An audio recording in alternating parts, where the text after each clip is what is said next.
Praise the Lord. കർത്താവിന്റെ അതിപരിശുദ്ധമായ നാം വാഴ്ത്തപ്പെടട്ടെ. ഈ നല്ല സമയത്തെ ഓർത്ത് ദൈവത്തെ സ്തുതിക്കുകയും വാഴ്ത്തുകയും ചെയ്യുന്നു. വിവിധ സ്ഥലങ്ങളിൽ രാജ്യങ്ങളുമായിരുന്ന ദൈവത്തിന്റെ വചനം കേൾക്കുന്ന എല്ലാ പ്രിയപ്പെട്ടവർക്കും കർത്താവായ യേശു ക്രിസ്തുവിന്റെ വിലയേറിയ നാമത്തിൽ എൻ്റെ സ്നേഹം വന്ദനത്തെ അറിയിക്കുന്നു. അല്പസമയത്തെ ദൈവവചന ചിന്തയ്ക്കായി ഒരു ദൈവവചന ഭാഗം വായിക്കുന്നു. യെശയ്യാ പ്രവാചകന്റെ പുസ്തകം 60-ാം അധ്യായം അതിന്റെ 1-2 വാക്യങ്ങൾ.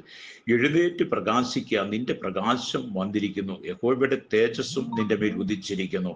അന്ധകാരം ഭൂമിയെയും കൂരിരുട്ട് ജാതികളെയും മൂടുന്നു. നിന്റെ മേലോ യഹോവ ഉദിക്കും, അവന്റെ തേജസ്സും നിന്റെ മേൽ പ്രത്യക്ഷമാകും.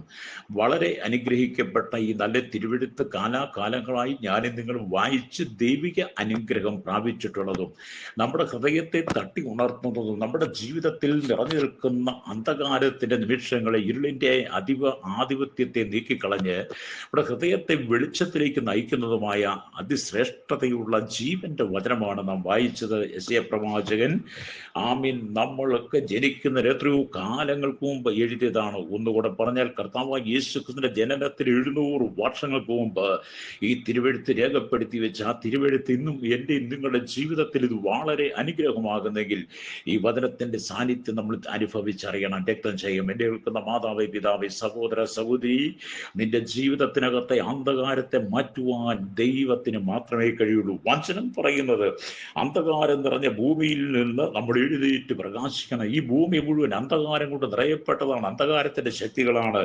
ഈ അന്ധകാരത്തിന്റെ ശക്തി നിന്നെയും നിന്റെ കുടുംബത്തിൽ നിന്റെ തലമുറയിൽ തകർക്കാൻ കാലാകാലങ്ങളായി വൻ പല വേഷരൂപ ഭാവവിധാനത്തിലൂടെ നിന്റെ കുടുംബത്തിലേക്കും നിന്റെ ഹൃദയത്തിലേക്കും പ്രവേശിച്ചിട്ട് നിന്റെ കുടുംബത്തിനകത്ത് അന്ധകാരം കൊണ്ടുവരും. അല്ലേ? അതുകൊണ്ടാണ് പ്രവാചകൻ പറയുന്നത് അന്ധകാരം നിറഞ്ഞ ഭൂമിയിൽ എഴുന്നേറ്റ് പ്രകാശിക്കാനുള്ള കടപ്പാടിനെ പ്രവാചകൻ ചൂണ്ടിക്കാണിക്കുകയാണ്. അല്ലേ? അപ്പൊ അന്ധകാരത്തിന്റെ ദിവസങ്ങളെ കുറിച്ച് മുന്നറിയിപ്പ് തരും.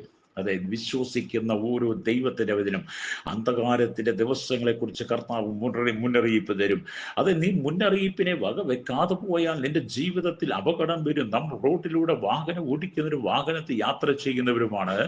വാഹനത്തിലൂടെ യാത്ര ചെയ്യുമ്പോൾ റോഡിന്റെ ഓരോ വളവും തിരിവും കയറ്റവും ഇറക്കവും ഒക്കെ ചെല്ലുമ്പോൾ, റെയിൽവേ ക്രോസ് വരുമ്പോൾ, അല്ലെങ്കിൽ അപകടകരമായ അനുഭവത്തിലൂടെ കടന്നു പോകേണ്ട സാഹചര്യം വലിയ സിഗ്നൽ ബോർഡ് വെച്ചിട്ടുണ്ട്. ആ സിഗ്നൽ ബോർഡിനെ നമ്മൾ നോക്കാതെ അവഗണിച്ചു പോയാൽ ഏതെങ്കിലും വിധത്തിൽ അപകടത്തിൽ ചിന്തയാണ് സാധ്യതയുണ്ട്. ഹല്ലേലൂയ.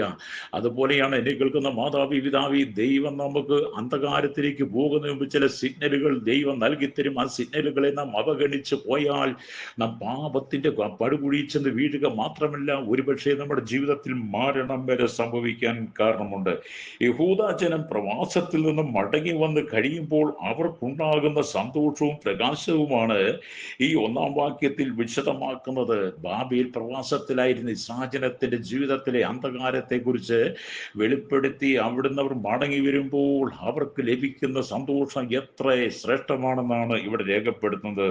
അതാണ് നാം എഴുന്നേറ്റ് പ്രകാശിക്കുക, നിന്റെ പ്രകാശം വന്നിരിക്കുന്നു, യഹോവയുടെ തേജസ്സും നിന്റെ മേൽ ഉദിച്ചിരിക്കുന്നു. ഇന്ന് പകൽ വചനം കേൾക്കുന്ന നിങ്ങൾ ഓരോരുത്തരുള്ള പ്രവചന ദൂതാണ്, പ്രവചന ശബ്ദമാണ് നീ എഴുന്നേറ്റ് പ്രകാശിക്കുക എന്നുള്ളത്. അല്ലേലൂയ.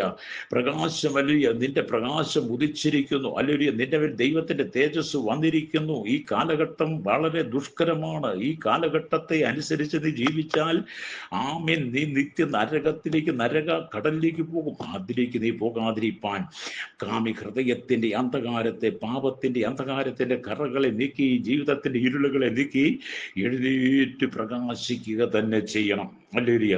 അപ്പം മശീഹയുടെ തേജസ്, കർത്താവായ യേശു ക്രിസ്തുവിന്റെ തേജസ് നിന്റെ ജീവിതത്തിൽ വരുമ്പോൾ നിന്റെ ജീവിതത്തിൽ ഇന്ന് വരെ ഉണ്ടായിരുന്ന എല്ലാ ഇരുളും മാറും. ഹല്ലേലൂയ. ആമേൻ. ദാവീദ് ഒരിക്കൽ പറഞ്ഞു, കൂരിരുൾ താഴ്വരയിൽ കൂടി കടന്നു പോയേണ്ടി വന്നാലും, അല്ലെങ്കിൽ മരണനിഴലിൽ താഴ്വരയിൽ കടന്നു പോയേണ്ടി വന്നാലും ഞാനൊരു അനർത്ഥത്തിലും പെടുകയില്ലെന്ന് സങ്കീർത്തനം 23 കാണുന്നുണ്ട്. അത് എന്നെ കേൾക്കുന്ന മാതാവേ, പിതാവേ, ഏതെങ്കിലും കൂരിരുളിന്റെ അനുഭവത്തിൽ അല്ലെങ്കിൽ മരണനിഴലിൽ താഴ്വരയിൽ നീ കടന്നു പോയേക്കാം. എന്റെ കുടുംബ സാഹചര്യം, കുടുംബത്തിലെ പശ്ചാത്തലം, കുടുംബ ജീവിതത്തിലെ പ്രശ്നങ്ങൾ, സാമ്പത്തികമായ ഞെരുക്കങ്ങൾ, നിന്റെ മക്കളെക്കുറിച്ചുള്ള ഭർത്താവിനെക്കുറിച്ചുള്ള ഭാരങ്ങൾ അല്ലെങ്കിൽ വിവിധ തലങ്ങളിൽ നിന്റെ ഹൃദയത്തെ ഞെരുക്കിക്കളന്ന ഇരുളിൻ്റെ അനുഭവത്തെ ഇന്ന് പകൽ നീ നീക്കിക്കളയണമെന്ന് പരിശുദ്ധാത്മാവ് ഓർപ്പിക്കുക.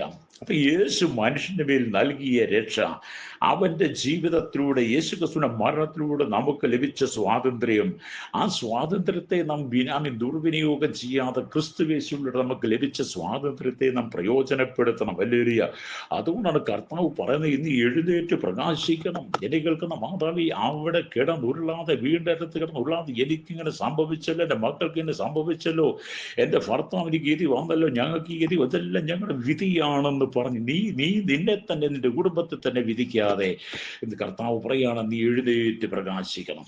നീ എഴുന്നേൽക്കാൻ തയ്യാറായാൽ ലോകത്തിന്റെ വെളിച്ചമായ ക്രിസ്തു നിന്റെ മേൽ പ്രകാശിക്കുക തന്നെ ചെയ്യും. അല്ല, നീ എല്ലാ കാലത്തും ഇരുളിൽ കിടന്നത് എൻ്റെ വിധിയാണ്, എൻ്റെ ശാപമാണ്, എൻ്റെ കുടുംബത്തോടുള്ള ആ ദൈവത്തിന്റെ സ്നേഹമില്ലായ്മയാണെന്നൊക്കെ പറഞ്ഞ് പിറുപിറുക്കുകയാണെങ്കിലും നിനക്കൊരിക്കലും നീ കടന്നു പോകുന്ന ഇരുളിൽ നിന്ന് പ്രകാശത്തിലേക്ക് വരുവാൻ കഴിയില്ല. അപ്പൊ എഴുന്നേറ്റ് പ്രകാശിക്കണം. യഹോവയുടെ തേജസ് നിന്റെ മേൽ ഉദിച്ചിരിക്കുന്നു. ദൈവ തേജസ് നിന്റെ മേൽ വന്നു കഴിയുമ്പോൾ ഇരുള് മാറിപ്പോകും. ഇന്ന് വരെ അനുഭവിച്ചത് പാപമാകട്ടെ, ശാപമാകട്ടെ, രോഗമാകട്ടെ, ബന്ധനമാകട്ടെ, വരത്തുപോക ദുർമന്ത്രവാദ ദുർഭൂത ശക്തികളാകട്ടെ, ആഭിചാര മന്ത്രവാദ എന്ത് അന്ധകാരത്തിന്റെ ശക്തി നിന്റെയും നിന്റെ കുടുംബത്തെ അലട്ടിയാലും നിനക്കതിൽ നിന്ന് മോചനമുണ്ട് ക്രിസ്തുവിലൂടെ. അല്ലേലൂയ. അപ്പൊ നാം സർവശക്തിയോടും കൂടി എഴുന്നേറ്റ് പ്രകാശിക്കണം. സർവശക്തിയോടും കൂടി ഇന്ന് പകൽ ഈ വചനം കേൾക്കുന്ന മാതാവേ, പിതാവേ, നീ സർവശക്തിയോടും കൂടെ എഴുന്നേറ്റ് പ്രകാശിക്കണം. ഹല്ലേലൂയ. നീ കിടന്നിടത്ത് കിടന്നുരുണ്ട് നീ തകർന്നു പോകരുത്. നിന്നെ സ്വർഗം നോക്കിക്കൊണ്ടിരിക്കുകയാണ്. സ്വർഗം നിന്നോട് സംസാരിക്കുക. യെശയ്യാ പ്രവാചകന്റെ പുസ്തകത്തിൽ നാം 60-ാം അധ്യായത്തിൽ വായിച്ച നിന്നോടുള്ള വ്യക്തിപരമായ ദൂത. ഹല്ലേലൂയ. നിന്റെ മക്കളെ കുറിച്ച്, ജോലിക്ക് വേണ്ടി, നിന്റെ ഭർത്താവിന്റെ അവസ്ഥയെക്കുറിച്ച്, നിന്റെ കടക്കിനെ കുറിച്ചൊക്കെ ഓർത്ത് നിനക്ക് ഒരുപാട് ഭാരമുണ്ട്. പല രാത്രികളിലും നീ ഇരുന്ന് കരഞ്ഞ നിമിഷങ്ങളുടെ, കണ്ണുനീർ വാർത്ത നിമിഷങ്ങളുടെ, ആരും കാണാതെ നിന്റെ കിടക്കെ കണ്ണുനീർ കൊണ്ട് നനച്ച സമയങ്ങളില്ലേ, അതെല്ലാം സ്വർഗത്തിലെ ദൈവം രേഖപ്പെടുത്തി വെച്ചിട്ടുണ്ട്. അതുകൊണ്ട് ഇന്ന് പകൽ പരിശുദ്ധാത്മാവ് പറയുകയാണ്, ഹല്ലേലൂയ, എഴുന്നേറ്റ് പ്രകാശിക്കണം. നിന്റെ പ്രകാശം വന്നിരിക്കുന്നു. അത് ഏത് മനുഷ്യനെ പ്രകാശിപ്പിക്കുന്ന സത്യ വെളിച്ചം അവൻ ലോകത്തിലേക്ക് വന്നുകൊണ്ടിരുന്ന നമ്മൾ യോഹന്നാൻ 1 കാണുന്നുണ്ട്. അത് ഏത് മനുഷ്യനെ പ്രകാശിപ്പിക്കുന്ന സത്യം, അത് യേശുക്രിസ്തുവാണ്. അത് യേശുക്രിസ്തുവാണ്. നിന്നോട് നീ എഴുന്നേറ്റ് പ്രകാശിക്കണം. യഹോവയുടെ തേജസ്സും നിന്റെ മേൽ ഉദിച്ചിരിക്കുന്നു. അന്ധകാര ഭൂമിയെ കൂരിട്ട് ജാതികളെയും മൂടും. നിന്റെ മേലോ യഹോവ ഉദിക്കും. അവന്റെ തേജസ്സും വന്നിരിക്കുന്നു. അതെ, ഇന്നു തൊട്ട് ഈ വചനം നിന്റെ ഹൃദയത്തിൽ ഏറ്റെടുത്ത് നിന്റെ ഹൃദയത്തിൽ യേശുവിന് വേണ്ടി ഇടം കൊടുക്കുന്ന ആ നിമിഷം തന്നെ നിന്റെ ഹൃദയത്തിലെ അന്ധകാരത്തിന്റെ ശക്തി മാറിപ്പോകും. ദേശത്തിന്റെ ശക്തികൾ, ദേശത്തിന്റെ വരത്തുപോക്ക് ശക്തികൾ, ആഭിചാര മന്ത്രവാദ ശക്തികൾ എല്ലാം നിന്റെ കുടുംബത്തെ വിട്ടുമാറി നീ സ്വതന്ത്രമായി മാറി കർത്താവിന് വേണ്ടി എഴുന്നേറ്റ് പ്രകാശിക്കുന്ന നാളുകളായി മാറട്ടെ. ഹല്ലേലൂയ. ഹല്ലേലൂയ. സ്തോത്രം. ഇവിടെ ദൈവത്തിന്റെ വചനം വായിക്കും, നിങ്ങളുടെ ഹൃദയത്തിലുള്ള പാപത്തെ ഉപേക്ഷിക്കാൻ നിങ്ങൾ തയ്യാറാകണം. നമ്മുടെ ഹൃദയത്തിലുള്ള പാപത്തെ ഉപേക്ഷിക്കാൻ തയ്യാറാകണം. പാപത്തെയോട് നിങ്ങൾ വിട പറയണം, ഗുഡ് ബൈ പറയണം. അതുകൊണ്ട് നിങ്ങൾ ന്യായവിധിയിലേക്ക് പോകാതെ, എങ്ങനെ നിത്യമായ ന്യായവിധിയിലേക്ക് പോകാതെ നിത്യജീവനിലേക്ക് പ്രവേശിപ്പാൻ ഇന്ന് പകൽ കർത്താവായ യേശുക്രിസ്തു പറയുകയാണ്, എഴുന്നേറ്റ് പ്രകാശിക്കുവാൻ, നിത്യജീവനിലേക്ക് പ്രവേശിപ്പാൻ. അപ്പൊ യേശുക്രിസ്തുവിൽ വിശ്വസിക്കുന്നില്ല എങ്കിൽ നിങ്ങൾക്ക് രക്ഷ പ്രാപിക്കാനേ കഴിയില്ല. യേശുക്രിസ്തുവിൽ വിശ്വസിക്കുന്നവർക്ക് മാത്രമേ പൂർണ്ണമായി നീതിമാനായിരിക്കുവാനും എഴുന്നേറ്റ് പ്രകാശിക്കുവാനും കഴിയുള്ളൂ. അപ്പം നിങ്ങളുടെ അപൂർണതയുടെ അനുഭവങ്ങളെ മാറ്റി നിങ്ങൾ കർത്താവിന് വേണ്ടി ഇപ്പോൾ നിങ്ങളുടെ ഹൃദയത്തെ കൊടുക്കുന്നെങ്കിൽ ദൈവം നിങ്ങൾക്ക് വേണ്ടി അത്ഭുതം ചെയ്യും. ഞാൻ നിങ്ങൾക്ക് വേണ്ടി പ്രാർത്ഥിക്കാൻ പോവുകയാണ്. ആരെങ്കിലും കഷ്ടതയിലൂടെ കടന്നു പോകുന്നെങ്കിൽ ഇത് പകൽ യേശുവിനെ ഏൽപ്പിച്ചു കൊടുക്കുക. പരിശുദ്ധ ഞങ്ങളുടെ നല്ല ദൈവമേ, സ്വർഗ്ഗ പിതാവേ, ഈ ജനത്തിന് വേണ്ടി പ്രാർത്ഥിക്കുന്നു. കർത്താവ് എഴുന്നേറ്റ് പ്രകാശിക്കാൻ കഴിയും. ഇരുളിന്റെ ആധിപത്യങ്ങൾ കുടുംബത്തെ ഞെരുക്കി മദ്യം കൊണ്ടും മയക്കും ലഹരി കൊണ്ടും ചെട്ടികമായ അനുഭവങ്ങളുണ്ട് വിവിധ പ്രശ്നങ്ങൾ തകർന്നു കിടക്കുന്ന അനവധി കുടുംബങ്ങൾക്ക് ഇന്ന് പകൽ കർത്താവിന് വിടുതൽ കൊടുക്കണമേ. പിശാചിന്റെ കയ്യിൽ അകപ്പെട്ടു പോകാതെ അവർക്ക് മോചനം കൊടുത്ത് ക്രിസ്തുവിനവരെ സ്വതന്ത്രമാക്കിയെടുക്കുവാൻ യേശു ക്രിസ്തുവിന്റെ കരങ്ങളിൽ ഏൽപ്പിക്കുന്ന എല്ലാ ശാപ പാപ ബന്ധങ്ങൾ അഴിഞ്ഞു മാറട്ടെ. യേശുവിന്റെ നാമത്തിൽ തന്നെ ആമേൻ.